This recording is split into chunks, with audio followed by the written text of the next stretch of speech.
Hello student, आज भी हम ये वाला क्वेश्चन प्रैक्टिस करेंगे। ये भी एचसीएफ पर बेस्ड है, हाईएस्ट कॉमन फैक्टर पर। ठीक है, सेम क्वेश्चन है जैसे प्रीवियस वाले क्वेश्चन किया है।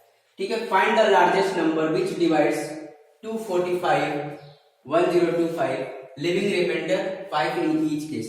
इसमें क्या है, रिमाइंडर दोनों में 5 ही आ रहा है। ठीक है, तो लार्जेस्ट नंबर की बात किया तो मतलब एचसीएफ, तो हम एज्यूम कर लेंगे let largest number will be n. Let largest number will be n. ठीक है, आई बात समझ में। तो देखो इस नंबर से 245 को डिवाइड करने पर रिमाइंडर कितना दे रहा है 5। तो इस नंबर से डिवाइड करके देखो 245, रिमाइंडर कितना आ रहा है तुम्हारा 5 आ रहा है, मतलब समथिंग ए टाइम में सपोज करो गया। तो इसको हम क्या लिख सकते हैं यहाँ पर 245 equal to n a plus 5 dividend equal to divisor into quotient plus reminder. ठीक है, तो इसको इधर लेके आया 245 माइनस 5 इक्वल टू एन ए।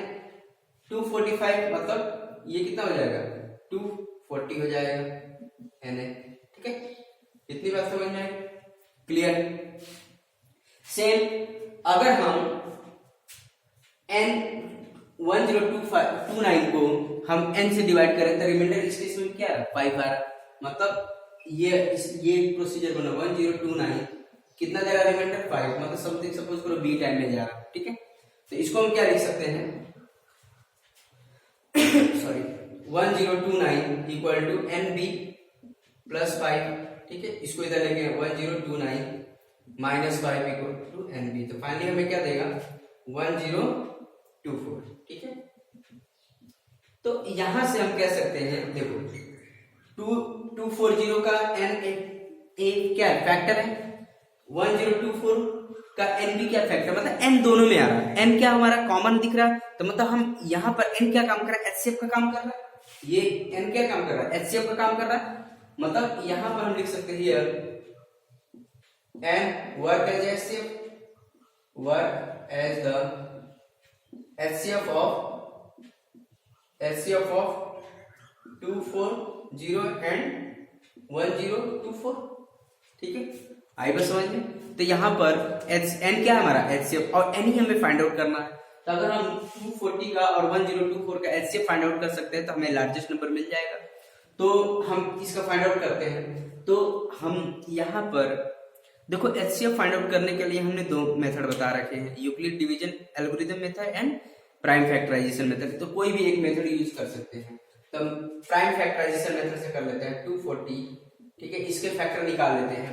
देखो 240 का फैक्टर करेंगे तो क्या आएगा 2 और ये आ जाएगा 120, फिर 2, फिर कितना आएगा 60, फिर 2, फिर कितना आएगा 30, फिर 2 से जाएगा 15 टाइम और ये क्या आ जाएगा 3 इंटू 5। तो फाइनली हमारे पास आ गया इसके फैक्टर 2 की पावर 4 इंटू 3 इंटू 5। आएगा समझ में। वैसे ही सेम 1024 का निकाल देंगे तो 1024 क्या 2 की पावर 10 होता है, आप करके देख लीजिए, यही आंसर आएगा। ठीक है, 2 की पावर 10 मतलब 2 को 10 टाइम मल्टीप्लाई करने को 1024 ही आता है। तो ये आ गया। तो एचसीएफ कितना हो जाएगा, एचसीएफ ऑफ 240 एंड 1024। देखो यहाँ पर भी 2 है, यहाँ पर भी 2 है, 2 दोनों में कॉमन है, लेकिन 2 की लीस्ट पावर कंसीडर करते हैं। 2 की लीस्ट पावर क्या है 2 की पावर 4, तो 2 की पावर 4 कितना होगा 16। तो हमारा क्या हो जाएगा 16 is the HCF of 240 and 1024। तो फाइनली हम कह सकते हैं therefore 16 is the number which divides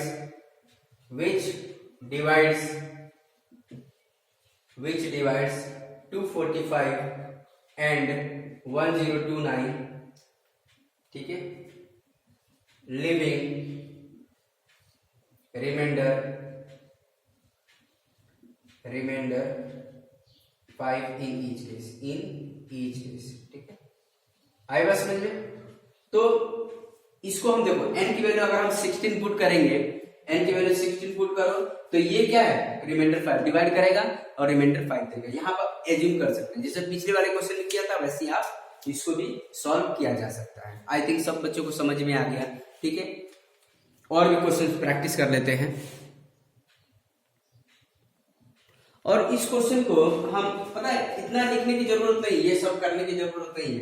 basically क्या मैंने समझाने के लिए ये सब कर रखा है, तो ये सब भी करने की जरूरत नहीं है। इसको आप ऐसे भी लिख सकते हैं। पेपर में अगर मान लीजिए 2 नंबर के लिए क्वेश्चन आता है तो इतना पूरा लिखने की क्या जरूरत है।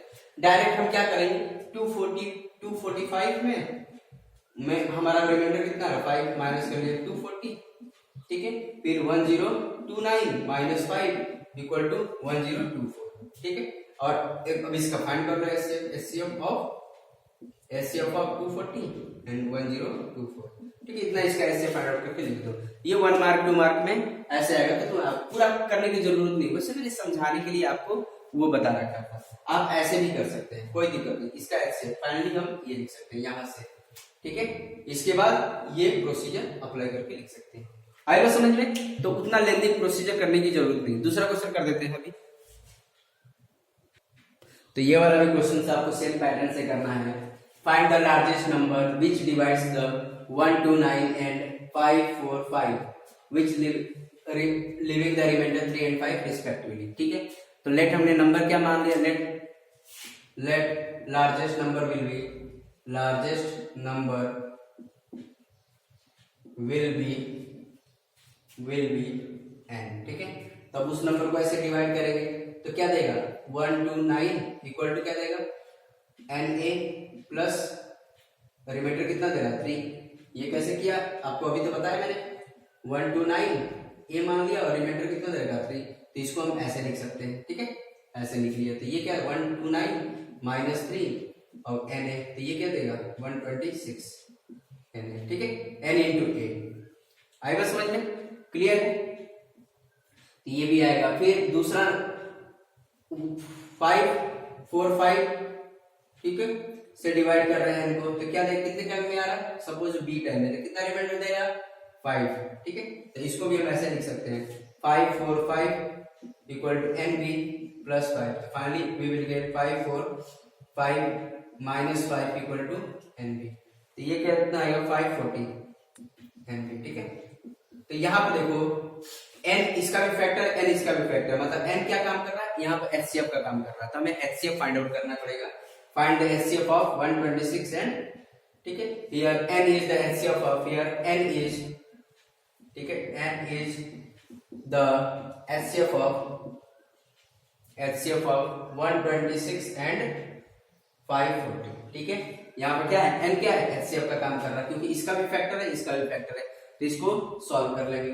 तो देखो 126 का प्राइम फैक्टराइजेशन करेंगे, 126 का प्राइम फैक्टराइजेशन, तो प्राइम फैक्टराइजेशन आपको आता ही है करना, तो कर लेते हैं इसको 1 2 6, फिर 2 पहले से, फिर आपका आ जाएगा 6 और ये 3, फिर 3 टाइम में जाएगा, ठीक है, आएगा समझ में। और 3 टाइम में जाएगा, ये आपका 2 देगा और ये 1 देगा, फिर 3 से, ठीक है, फिर आ जाएगा 7 टाइम, तो ये आ गया 2 इंटू 3 का स्क्वायर इंटू 7, ठीक है। अब 540 का कर लेते हैं, 540 का, तो ये 2, ये कितना देगा, ये आएगा आपका 270, ठीक है, यही आएगा।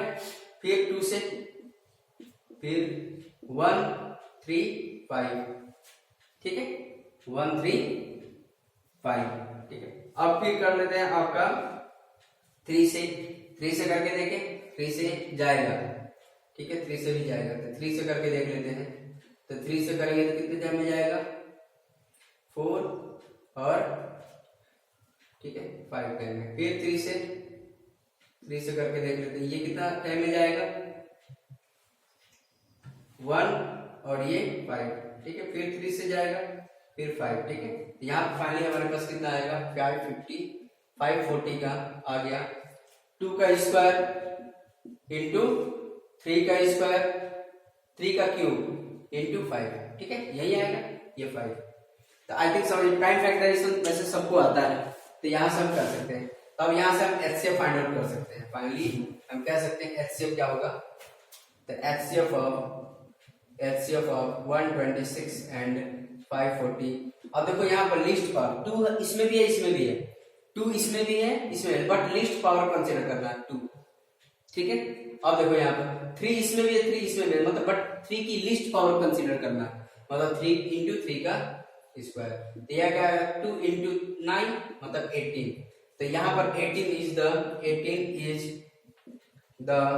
HCF of 18 is the HCF of 126 and 540 मतलब हम फाइनली कर सकते हैं the number 18 is the number 18 is the number which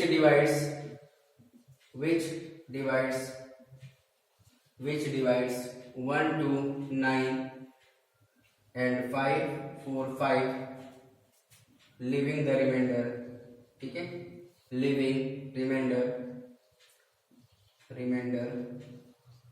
3 and 5 आप लिख सकते हैं रिस्पेक्टिवली। आएगा समझ में? आई थिंक सब बच्चों को समझ में आया। तो यहां पर हमने क्या सीखा, 2 नंबरों के बीच में हमें लार्जेस्ट नंबर, अगर मान लो 3 नंबर दे रखे हैं तो 3 नंबरों में भी ऐसे क्वेश्चंस आते हैं, तो उसको भी 1-2 क्वेश्चन कर लेते हैं हम, ठीक है।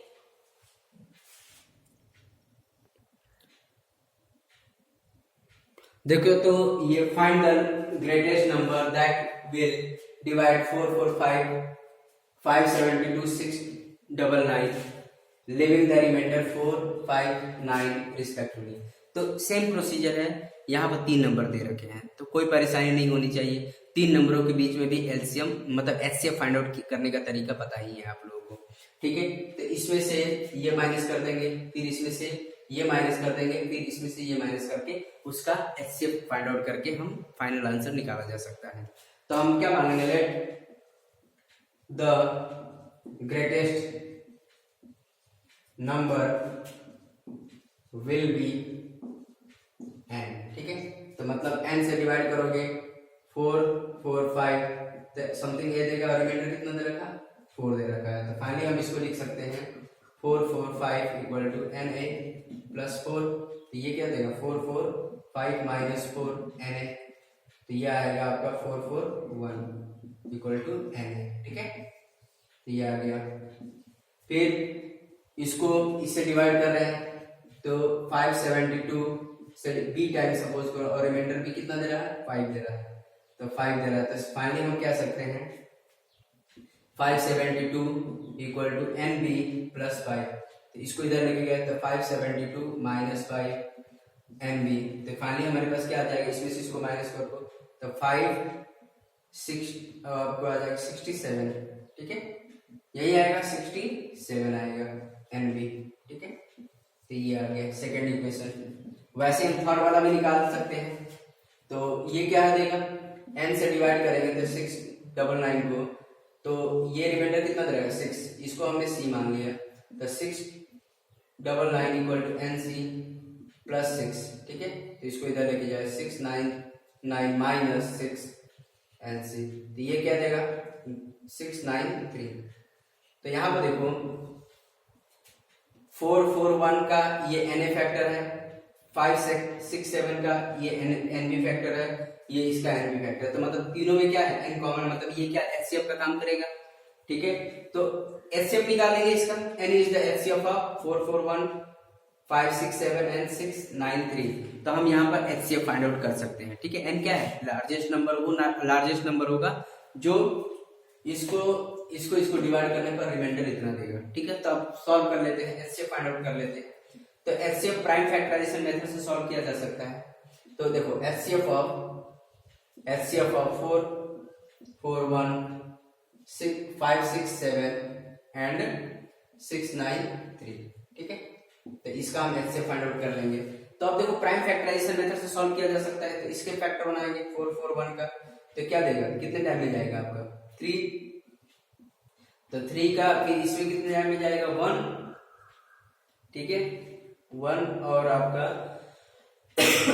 सॉरी 1, फिर आपका 14 4, फिर आपका 14 फिर 12 फिर,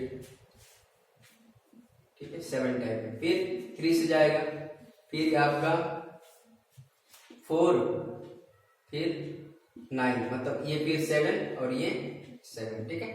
तो इसका जो आएगा, इसका 4 4 1 का, इसका आ गया 3 का स्क्वायर एंड 7 का स्क्वायर आएगा। फिर 567 का भी कर ले, सबका एक ही बार लिख देते हैं हम, ठीक है।